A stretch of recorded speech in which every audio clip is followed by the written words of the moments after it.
Good morning everyone. MS classes में आप सभी का स्वागत है। हम लोग पढ़ रहे थे गुणनखंडों की संख्या निकालना। कॉम्पिटिटिव मैथ क्लास में गुणनखंड या भाजकों की संख्या ज्ञात करना। आज हम लोग सीखने वाले हैं गुणनखंडों की संख्या का योग कैसे निकालते हैं। पिछले क्लास में तो हम लोगों ने सीखा था कि गुणनखंडों की संख्या या भाजकों की संख्या ज्ञात करना। आज की क्लास में हम लोग सीखेंगे गुणनखंडों का योग निकालना। आइए हम लोग देखे थे, माना कोई n संख्या है, n कोई भाज्य संख्या है जिसके अभाज्य गुणनखंड a b c हैं। हम लोगों ने देखा था कोई भाज्य संख्या n है जिसके अभाज्य गुणनखंड a b c है अगर a का पावर p है, b का पावर q है और c का पावर r है। तो हम लोगों ने देखा था कुल गुणनखंडों की संख्या कैसे निकालते हैं। कुल गुणनखंडों की संख्या, कुल गुणनखंडों की संख्या। इसके बाद हम लोगों ने देखा था सम गुणनखंडों की संख्या। गुणनखंड की जगह पर भाजक भी लिखा मिल सकता है, तो सम गुणनखंडों की संख्या। इसके बाद देखे थे विषम गुणनखंडों की संख्या।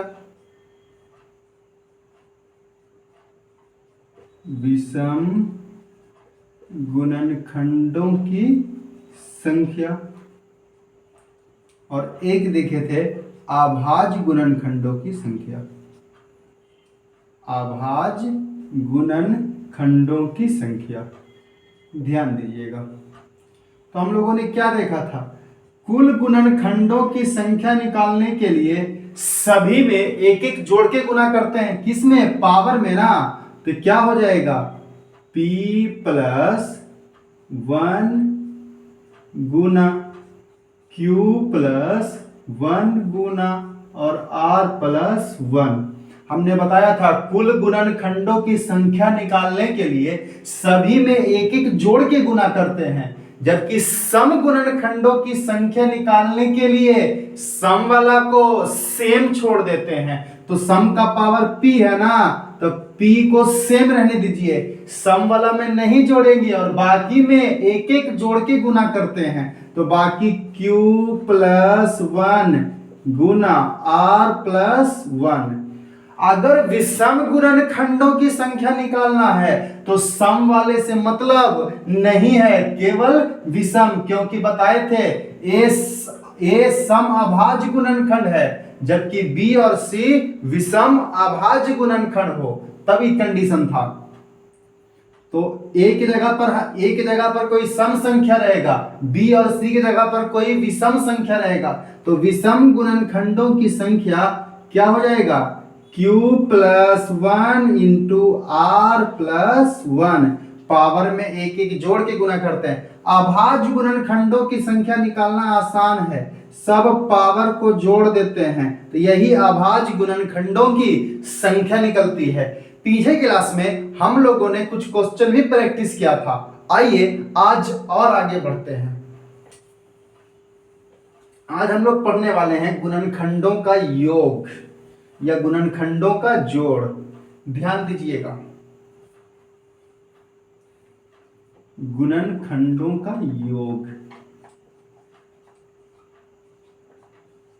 गुणनखंडों का योग, योग को ही जोड़ कहते हैं।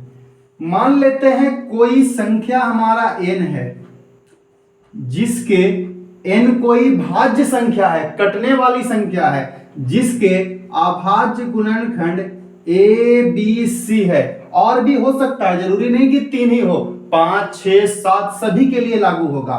इसका पावर p है, इसका पावर q है और इसका पावर r है। p की जगह पर 1 2 3 4 हो सकता है, b की जगह पर भी कुछ भी हो सकता है, r की जगह पर भी कोई संख्या हो सकता है। तो अगर हम कुल गुणनखंडों का योग का बात करें, कुल गुणनखंडों का योग, कुल गुणनखंडों का योग, कुल गुणनखंडों का योग। इसके बाद सम गुणनखंडों का योग, सम गुणनखंडों का योग। अगर हम इसके बाद बात करें विषम गुणनखंडों का योग, विषम गुणनखंडों का योग, ध्यान दीजिएगा, विषम गुणनखंडों का योग। योग निकालने का सिस्टम थोड़ा सा अलग है। तो गुणनखंडों का योग निकाल करके मान लिया कि किसी भी संख्या का पावर 4 है, किसी भी संख्या का पावर 4 है, तो इसको लिखते हैं 5 के पावर 0 प्लस 5 के पावर 1 प्लस 5 के पावर 2 प्लस कहां तक, तो जहां तक ये रहेगा वहां तक। यानी हम लोग कुल गुणनखंडों का योग निकालने के लिए लिखेंगे a के पावर 0 प्लस a के पावर 1 प्लस a के power 2 plus dot dot dot plus a के पावर p। p बोलने का मतलब है कि अगर p के जगह पर 5 रहेगा तो 5 तक लिखेंगे, p के जगह पर 6 रहेगा तो 0 से शुरू करके 6 तक लिखेंगे, बीच में गुना का चिन्ह। इसके बाद फिर स्टार्ट करेंगे किसका, b का पावर, तो b का पावर 0 प्लस b का power 1 plus dot dot dot b के पावर q तक लिखेंगे। जिस तरह इसको लिखेंगे बीच में हमेशा प्लस का चिन्ह और ब्रैकेट के बाद गुना का चिन्ह देंगे। इसी की तरह c का लिखेंगे तो क्या हो जाएगा, c का पावर 0 प्लस c का power 1 plus dot dot dot plus c का पावर r। ये है गुणनखंडों का योग निकालने का सूत्र।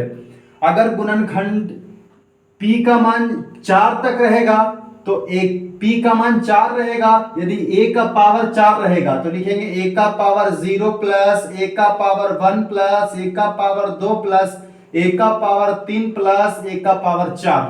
यानी जहां तक इसका पावर लास्ट रहेगा 0 से शुरू करके लिख देते हैं। हम बात करते हैं सम गुणनखंडों का योग। तो सम गुणनखंडों का योग में सम वाला की शुरुआत 0 से नहीं 1 से होता है। मान लेते हैं इसमें a क्या है, सम अभाज्य गुणनखंड है, b और c विषम अभाज्य गुणनखंड है।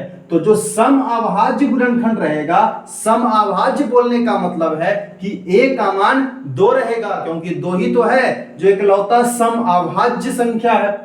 तो a का जो स्टार्ट होगा वो 0 से नहीं, कब, जब हम निकालेंगे सम गुणनखंडों की संख्या, तो a का स्टार्ट 0 से नहीं 1 से किया जाता है। तो लिखेंगे a का पावर 1 प्लस a का power 2 plus dot dot dot a का पावर p। जहां तक रहेगा लास्ट तो वहीं तक जाना है, लेकिन सम गुणनखंडों का योग निकालने के लिए इसकी शुरुआत 0 से नहीं 1 से करते हैं। बाकी सब में चलेगा, केवल सम वाला में ये रूल लगेगा, गुना। फिर b का पावर 0 प्लस b का power 1 plus dot dot dot b के पावर q, गुना। क्या होता है, c का पावर 0 प्लस c का power 1 plus dot dot dot c के पावर r। सेम नियम चलेगा। जब सम गुणनखंडों का योग निकालेंगे तो सम संख्या मतलब सम अभाज्य संख्या, तो सम अभाज्य संख्या एक ही होता है 2, यानी 2 ही केवल आएगा तो सम अभाज्य में केवल 2 ही आ सकता है। इसके अलावा अभाज्य गुणनखंड में कोई सम संख्या नहीं आता है।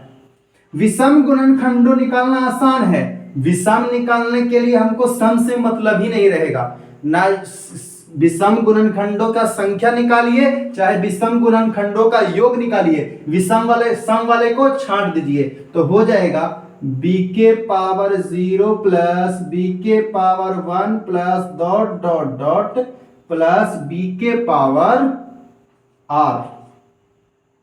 q होगा ना, हाँ, b का पावर q गुना। इसके बाद c का पावर 0 प्लस c का पावर 1 प्लस c का पावर r तक लिखेंगे। ये था गुणनखंडों का योग निकालना। कब, कुल गुणनखंडों का योग तो निकाल लेंगे, लेकिन सम गुणनखंडों का योग कब निकलेगा, जब a सम अभाज्य संख्या हो, और बी और सी विषम अभाज्य गुणनखंड हो। ए सम अभाज्य गुणनखंड है, बी और सी विषम अभाज्य गुणनखंड है। इसको नोट कर लीजिए। तो क्वेश्चन का प्रैक्टिस करके इस चैप्टर को आज समाप्त करते हैं।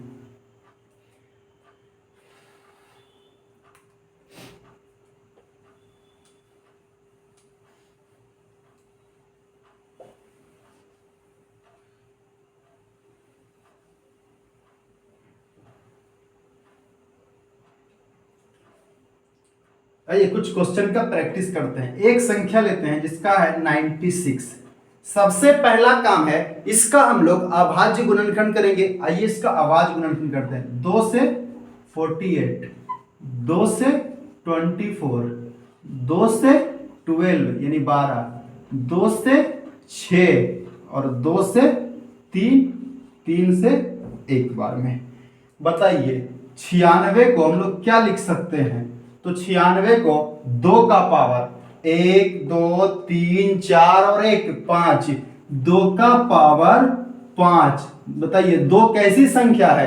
तो यह अभाज्य सम अभाज्य है। और 3 का पावर 3 कितना बार आया है? एक बार आया है। तो ये लिखेंगे। सबसे पहले हम लोग निकालते हैं कुल गुणनखंडों की संख्या। कुल गुणनखंडों की संख्या पीछे क्लास वाला रिवीजन हो जाएगा कि गुणनखंडों की संख्या कैसे निकालते हैं। कुल गुणनखंडों की संख्या तो बताए थे संख्या निकालने के लिए कुल गुणनखंडों का बोलेगा तो सभी के पावर में एक एक जोड़ के गुना करते हैं। तो 5 है तो 5 और 1 6, 1 है तो ये 2 हो जाएगा, 6 दूनी 12। अगर हम बात करते हैं कुल गुणनखंडों का योग, कुल गुणनखंडों का योग, कुल गुणनखंडों का योग कैसे निकालेंगे? कुल गुणनखंडों का योग बिल्कुल आसान है। स्टार्ट कहां से होगा? तो 0 से। तो लिखेंगे 2 के पावर 0 प्लस 2 के पावर 1 प्लस 2 के पावर 2 प्लस कहां तक लिखना है? 2 के पावर 5 तक। 2 के पावर 3 प्लस 2 के पावर 4 प्लस 2 के पावर 5, बीच में गुना का चिन्ह। फिर किसका लिखेंगे? 3 का पावर। स्टार्ट कहां से करेंगे? 0 से। 3 का पावर 0 प्लस कहां तक लिखना है? तो 3 का पावर है कितना? 1 है तो 1 तक लिख देंगे। अब इसको कैलकुलेशन कर देते हैं। 2 के पावर 0 मतलब 1। किसी भी संख्या का पावर में अगर 0 आता तो उसका वैल्यू 1 हो जाता है। 2 के पावर 1 मतलब 2, 2 के पावर 2, 2 दूनी 4, 2 के पावर 3, 2 दूनी 4 दूनी 8, 2 के पावर 4 16, 2 के पावर 5 32। ये देखिए ये गुणोत्तर श्रेणी में हम लोग आगे जब चैप्टर पढ़ेंगे एपी और जीपी तो उसमें इसको डायरेक्ट जोड़ने के लिए आपको सिखाएंगे कैसे जोड़ते हैं। अभी हम लोग डायरेक्ट अपने से जोड़ेंगे और अगले क्लास जब हम लोग एपी और जीपी पढ़ेंगे तो उसमें इतना जोड़ने की जरूरत नहीं है। जब वो चैप्टर पढ़ लेंगे तो इसको डायरेक्ट हम लोग फॉर्मूला से जोड़ लेंगे। लंबी लंबी संख्या आएगी तो 3 के पावर 0 का 1, 3 के पावर 1 तो 3, जोड़िए 1 और 2 3, 3 और 4 7, 7 और 8 15, 15 और 16 31, 31 और 32 तो 32 32 64 होता है और 31 एक घट जाएगा ना 63 गुने 4, 4 तिहाई 12 और 6 चौके 25 हो गया ना? नहीं तो 24 होगा, लेकिन एक बचा तो था तो 25 हो जाएगा। 6 चौके 24 और 1 25। चलिए ये हो गया 252। इसी तरह से अगर हम इसका निकालते हैं सम गुणनखंडों की संख्या, सम गुणनखंडों की संख्या, इसका अगर हम सम गुणनखंडों की संख्या निकालते हैं, सम गुणनखंडों की संख्या, तो सम गुणनखंडों की संख्या निकालने के लिए सम वाला को सेम छोड़ते हैं और बाकी में एक एक जोड़ते हैं। तो सम वाला का पावर कितना है? 5 है तो 5 गुना बाकी में एक एक जोड़ते हैं तो 3 का पावर 1 है तो 1 बढ़ा देंगे तो 2, 5 दूनी 10। अच्छा सम गुणनखंडों का योग कैसे निकालेंगे? सम गुणनखंडों का योग, सम गुणनखंडों का योग। तो सम गुणनखंडों का योग निकालने के लिए बताए थे कि सम गुणनखंडों का योग निकालने के लिए सम का जब घात लिखते हैं, पावर लिखते हैं, तो 0 से नहीं लिख के 1 से लिखते हैं। तो लिखेंगे 2 का पावर 1, कहां तक लिखना है? 5 तक, प्लस 2 का पावर 2 प्लस 2 का पावर 3 प्लस 2 का पावर 4 प्लस 2 का पावर 5 गुना।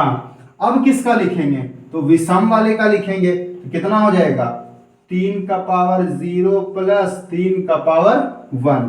चलिए 2 का पावर 2, 2 दूनी 4, 4 दूनी 8, 8 दूनी 16, 16 दूनी 32, नहीं आएगा ना, गुना 3 का पावर 0 मतलब 1, 3 का पावर 1 का 3, ये कितना हो जाएगा? तो देखिए इसको जोड़े थे तो 63 आया था, तो आगे में 1 था तो इसमें 1 घटा दीजिए, 62 गुना 4 हो जाएगा ना, 4 दूनी 8, 6 चौके 24, 248 आएगा। उम्मीद है कि आपको गुणनखंडों की संख्या और गुणनखंडों का योग निकालना आ गया होगा। आइए इसमें निकालते हैं विषम गुणनखंडों की संख्या और विषम गुणनखंडों का योग। इसको मिटा रहे हैं।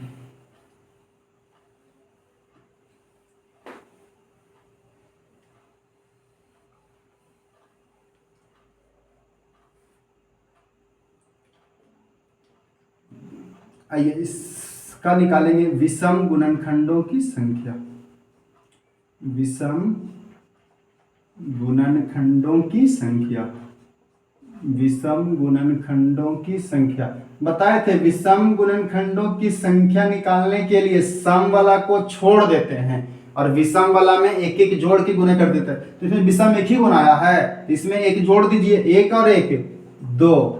विषम गुणनखंडों का योग निकालने के लिए सम वाला से मतलब नहीं है, विषम गुणनखंडों का योग, विषम गुणनखंडों का योग कितना आ जाएगा? तो विषम गुणनखंडों का योग लिखने के लिए क्या लिखेंगे? 3 के पावर 0 प्लस 3 के पावर 1, क्योंकि इसमें सम से मतलब विषम निकालने के लिए सम से कोई मतलब ही नहीं है। तो 3 के पावर 0 का वैल्यू 1, 3 के पावर 1 का मतलब 3 और 1 4। तो हम लोगों ने सीखा सम गुणनखंडों की संख्या और विषम गुणनखंडों की संख्या निकालना। आप लोग एक क्वेश्चन प्रैक्टिस करिएगा, 270। 270 में आपको निकालना क्या क्या है? सम गुणनखंड, कुल गुणनखंडों की संख्या, कुल गुणनखंडों का योग, सम गुणनखंडों की संख्या, सम गुणनखंडों का योग, विषम गुणनखंडों की संख्या, विषम गुणनखंडों का योग। मिलते हैं अगले क्लास में एक नए चैप्टर के साथ। आज के लिए इतना ही, बाय।